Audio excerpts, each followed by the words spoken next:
விஜயை நாங்க எதிர்க்கிறது வேற இல்ல. இப்ப 41 பேர் இறந்திருக்காங்க. 20 லட்சம் கொடுத்ததுக்கு அப்புறம் ஒரு அம்மா சொல்றாங்க, என் பிள்ளை செத்து போனாலும் பரவாயில்ல, ஆனா விஜய் முதலமைச்சர் ஆகணும் அப்படின்ட்டு.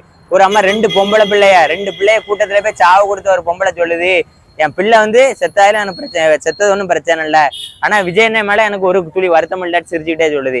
அபிராமின்னு ஒரு பொம்பளை 2 பிள்ளைங்களை கள்ள காதலுக்காண்டி கொன்னா, அவளுக்கும் 41 பேர் செத்து, இந்த கூட்டத்துல 41 பேர் செத்து பழி கொடுத்த இந்த 2 பிள்ளைய பழி கொடுத்த இந்த தாய்க்கு என்ன வித்தியாசம்? அப்பனா தமிழர்களுடைய மனநிலை என்னன்னு பாருங்க. இதே தமிழ்நாட்டுலதான் மொழிக்காக இனத்தை விட்டான். 76 நாட்கள் சாப்பிடாம தமிழ்நாடுன்னு பேரை வைக்கிறதுக்காக உயிரை விட்டது யாரு? சங்கரலிங்க நாடார் ஒருத்தர். அதுக்கப்புறம் மொழிக்காக இனத்தை விட்டாரு. வேவு சிதம்பரனார் செக்கு இழுத்தாரு நம்ம நாட்டுக்காக.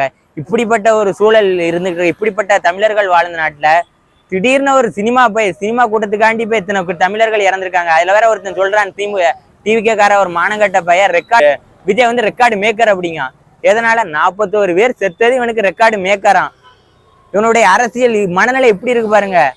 சைனாவுல 41 பேர் செத்துட்டாங்கன்ட்டு காரி துப்புதான்னு செய்திதான்ல. எங்க அண்ணன் சீமான், எங்க அண்ணன் விஜய் இன்டர்நேஷனல் முகமா மாறிட்டாருங்க. இந்த டிவிக்கு ரசிக குஞ்சுகள். நான் அண்ணன் சீமானுக்கு ஆதரவா ஏதாவது ஒரு காணொலி வெளியிட்டுட்டோம்னா பச்சை ஆபாசமா திட்டிக்கிட்டு இருக்கானுங்க. அப்ப அவனுக்கு கொள்கை கிடையாது, ஒண்ணும் கிடையாது. இதுக்குதான் அவனோட கூமுட்டை நாங்க சொல்றோம். அதனால விஜயோட அரசியலுக்கும் அண்ணன் சீமான் அரசியலுக்கும் ஏணி போட்டாலும் எட்டாது. கூட்டத்தை வச்சு அரசியல் பண்றது உங்களுடைய கொள்கைனா, கொள்கையை காட்டி அரசியல் பண்ணி, கொள்கையை காட்டி மக்களை ஒருங்கிணைச்சு அரசியல் பண்றது எங்க அண்ணன். இன்னைக்கும் நீங்க டிவிகே கூட்டத்துல அவனுங்க பண்ற அளப்பறைக்கும் அண்ணன் சீமான் கொண்டு போற ராணுவ கட்டமைப்புக்கும் உள்ள வித்தியாசத்தை பாத்தீங்கன்னா தெரியும்.